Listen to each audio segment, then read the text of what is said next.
చైనాలో అత్యంత రహస్య ప్రాంతాన్ని అమెరికా అధ్యక్షుడు ట్రంప్ సందర్శించారు. తన పర్యటనలో రెండో రోజు ఆ దేశ అధినేత షీ జిన్పింగ్ తో భేటీ అయ్యారు. ఈ సమావేశం జోంగ్నాన్ హైలో జరిగింది.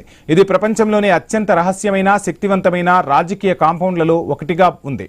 అధ్యక్షుడు షీ జిన్పింగ్ నివాసం ఉండే ఈ ప్రాంగణంలో విదేశీ నేతలకు ఆతిథ్యం ఇవ్వడం అత్యంత అరుదనే చెప్పాలి. అలాంటిది ఇప్పుడు ట్రంప్ను ఇక్కడకు ఆహ్వానించడం ఆసక్తికరంగా మారింది.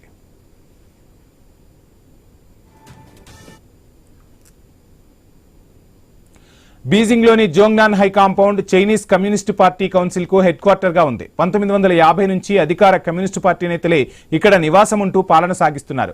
ప్రస్తుత అధ్యక్షుడు షీ జిన్పింగ్ కూడా ఇందులోనే నివాసం ఉంటున్నారు. ఈ ప్రాంగణంలోకి వెళ్లేందుకు సాధారణ పౌరులకు అనుమతి ఉండదు. చైనా ప్రభుత్వ పాలసీ విధానాలపై కీలక నిర్ణయాలను ఇక్కడే రూపొందిస్తారు. ఈ ప్రాంగణంలో లగ్జరీ నివాసాలు, అత్యాధునిక వైద్య సదుపాయాలతో పాటు అనేక సౌకర్యాలు ఉంటాయని తెలుస్తోంది. చైనా పాలకులు ఈ ప్రాంగణంలో విదేశీ నేతలకు ఆతిథ్యం ఇవ్వడం చాలా అరుదుగా జరుగుతోంది. రష్యా అధ్యక్షుడు పుతిన్, బెలారస్ అధినేత అలెగ్జాండర్ జిన్పింగ్ ఇక్కడే భేటీ అయ్యారు. 2014 నాటి అమెరికా అధ్యక్షుడు బరాక్ ఒబామా ఈ కాంపౌండ్లోని ఓ ద్వీపంలో జిన్పింగ్ తో కలిసి వాక్ చేసినట్లు అప్పట్లో చైనా అధికారిక మీడియా వెల్లడించింది.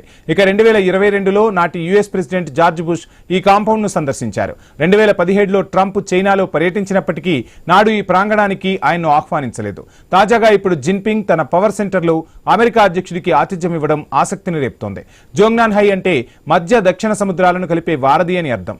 క్వింగ్ మింగ్ రాజవంశానికి చెందిన చక్రవర్తులు ఇక్కడ నివాసం ఉండేవారని చరిత్ర చెబుతోంది.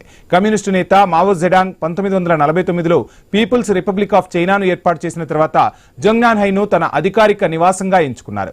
అప్పటి నుంచి చైనా పాలకవర్గంలో ఉన్న నేతలకు ఇది అధికారిక రాజకీయ కేంద్రంగా కొనసాగుతూ వస్తోంది. 1972లో నాటి అమెరికా అధ్యక్షుడు రిచర్డ్ నిక్సన్ ను మావో తన నివాసానికి ఆహ్వానించారు.